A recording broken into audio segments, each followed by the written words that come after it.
The history of black hair, our hairstory. The history behind all elaborate designs and hairstyles originated in different ethnic groups in Africa. The first known example of dreadlocks date back to ancient Egypt, where dreadlocks appeared on many artifacts. Ancient Egyptians with dreadlocks have also been recovered from archaeological sites. Socially, hair grooming played a significant part in status and identity in African tribes. It was a way to identify someone's social status based on ethnicity, social rank, age, marital status, wealth, fertility, manhood, religion, and death. Twisting, braiding, cotton or wool thread weaving, adding animal fat, or mud and clay were all techniques used to create these elaborate looks. Due to styling taking hours and sometimes days, much like today, women use this time of beautifying as a chance to socialize and form meaningful bonds with one another. In 1444, Europeans began to kidnap Africans of all social statuses and trade them on the west coast of Africa. Many wore elaborate hairstyles. Although the Europeans were first entranced with and admired the complexity of style, texture, and adornment of black hair, something had to be done to rid them of their identity to maintain control and dependency. Many slave owners shaved not only the men's hair but women's hair as well. This was considered an unspeakable crime to many tribes. In 1619, the first slaves were brought to Jamestown. After being on a ship for 3 months in unbearable conditions where hygiene, let alone hair care maintenance, couldn't be maintained, many of the enslaved Africans' hair was matted upon arrival. The enslaved Africans were no longer allowed to speak their native languages, do traditional dances, and maintain their hair in the styles that they chose. All of the African culture and grooming traditions began to disappear. Slave owners wanted to cut off the enslaved Africans' connection to their true self. They pushed their standard of beauty, fair skin, straight hair, and thin facial features. African dark skin, kinky hair, and wider facial features were deemed unattractive. Because of this, lighter skinned, straight hair slaves commanded higher prices at auction.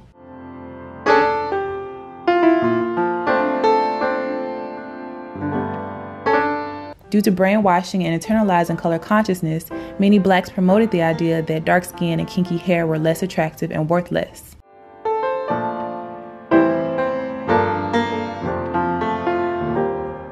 The enslaved Africans were given no way to care for their hair. In the 1800s, without combs and the herbal treatments used in Africa, they were forced to use bacon grease, butter, kerosene, and sheep brushes to maintain their hair.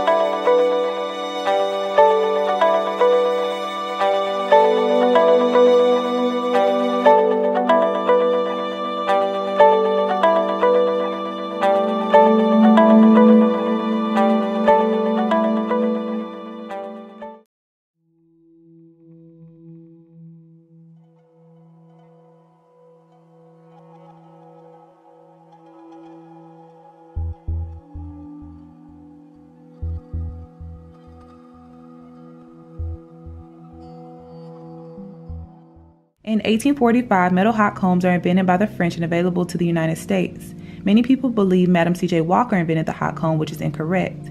She developed a range of hair care products for blacks and popularized the press and curl style. In 1865, slavery ended, but the emotional and psychological scars lived on and are still evident today. Quote-unquote good hair, or hair that is finer, curlier, and closer to that of Europeans, becomes a prerequisite for getting jobs, entering certain schools, churches, and social groups.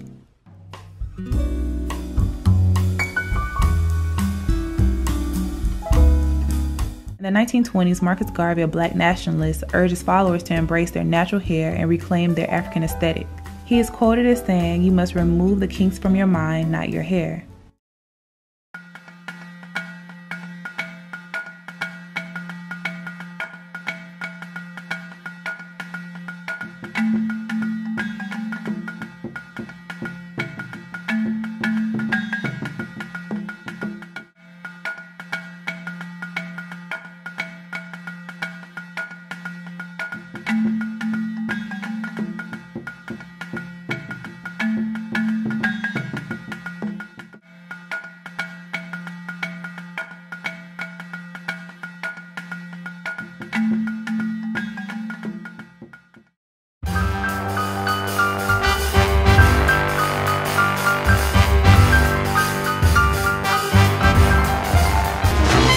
In 1954, George E. Johnson launches a permanent hair straightener for men that can be applied at home. A women's chemical straightener quickly follows. In 1962, actress Cicely Tyson wears cornrows on the TV drama East Side, West Side. This was a big deal because braids weren't considered a finished look for an adult woman. Usually this style was only worn inside the home.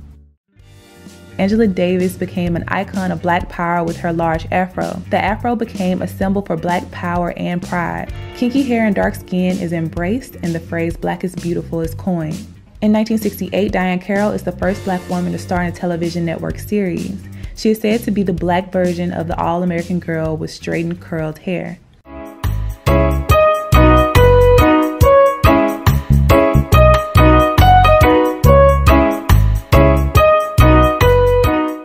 In 1971, Melba Tolliver is fired from the ABC affiliate in New York for wearing her hair in an afro.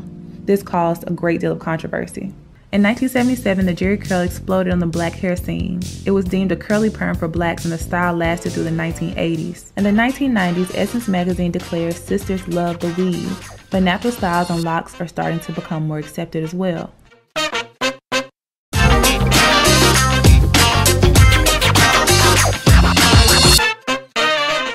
In the 2000s, relaxers, braids, and natural styles are explored by African Americans.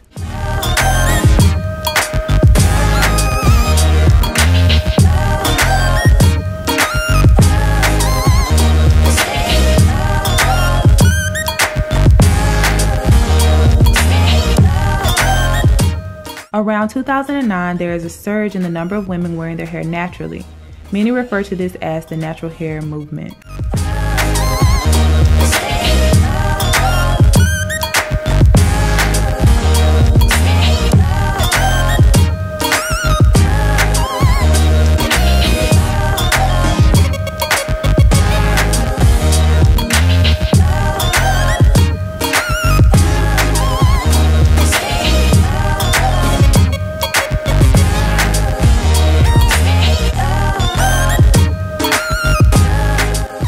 In 2006, Black hair care is a billion-dollar industry.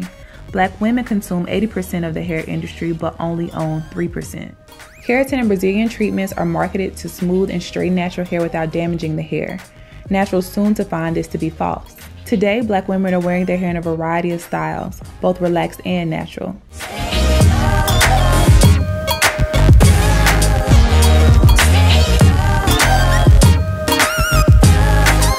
The number of women wearing their hair naturally has increased significantly due to the education on the harshness of chemicals used in relaxers, scalp conditions, a desire to lead a healthier and more active lifestyle, and a desire for naturally longer and thicker hair.